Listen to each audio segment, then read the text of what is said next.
Charles. I'm 54 years old. I'm 6'1" when I'm fully assembled and weigh about 235 pounds. Actually, in real life, I'm about a half-inch shorter than I was before. Once I got this new prosthetic here, they convinced me that it was easier to learn how to walk the shorter I am. So they put this leg as short as it would go. You know, they got the size they needed for me, but they made it as short as it would go, and then they shortened this leg up a little bit. So, and I think that worked out to be about a ½ inch. What I'm going to show you is basically just starting to learn how to walk with two prosthetic legs. Now, this is below the knee prosthetic, and I've had this amputation was about 4.5 years ago, I guess. And this amputation is relatively new. The above the knee amputation portion happened 8 months ago, 9 months ago, something of that nature. I don't. I'd have to count on my fingers. In any case, what I'm going to show you is just learning how to walk. I'd already been walking on this leg, this prosthetic, when this was still a real leg. So this one has got a lot of exercise, it's had a lot of practice. Unlike many people who had this done simultaneously, they didn't even attempt to train me how to walk the way they typically train double amputees how to walk. So, this is basically what I'm doing here. I'm going to use a walker. The walker doesn't work very well for me because of my height. I can't get it up high enough to be really good, but it works for getting some good exercise and moving around some. I'm going to go ahead and put my brakes on. Now, when I have both my legs on, I usually don't wear the seat belt, but it's out of the way there. So, okay. One of the other things that, unbelievably, it took me a while to figure out is I need to get my fat roll out of the way, because when I stand up, this big fat new prosthetic will pinch it and it hurts.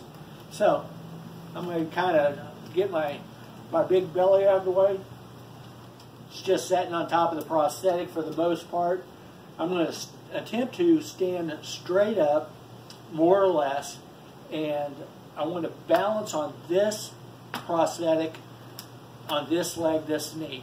This leg will not do any of the work. There's nothing to make it stretch out like this. Okay, it does have a hydraulic in there that can dampen the swing back and the swing forward, so that eventually you'll have some kind of a normal gait, but there is no strength going this way.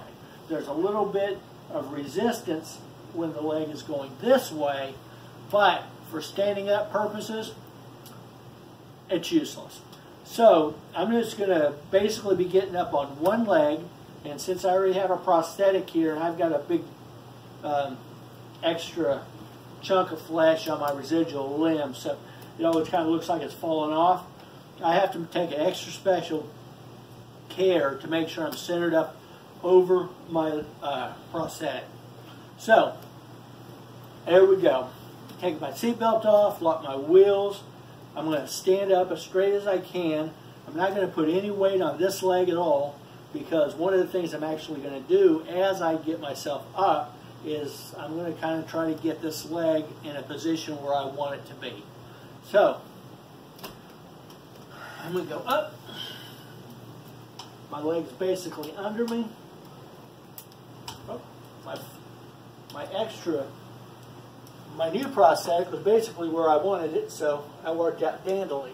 Okay, so now I'm standing on the new prosthetic. I can't walk anywhere, I'm not walking anywhere, but as a training thing, I just take little steps. Always just take little steps,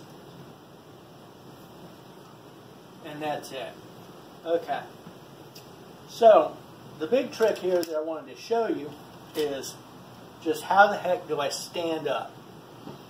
Because that is the big challenge. Of course, when you're done, now my fat roll's out of the way, so I don't really have to tuck it.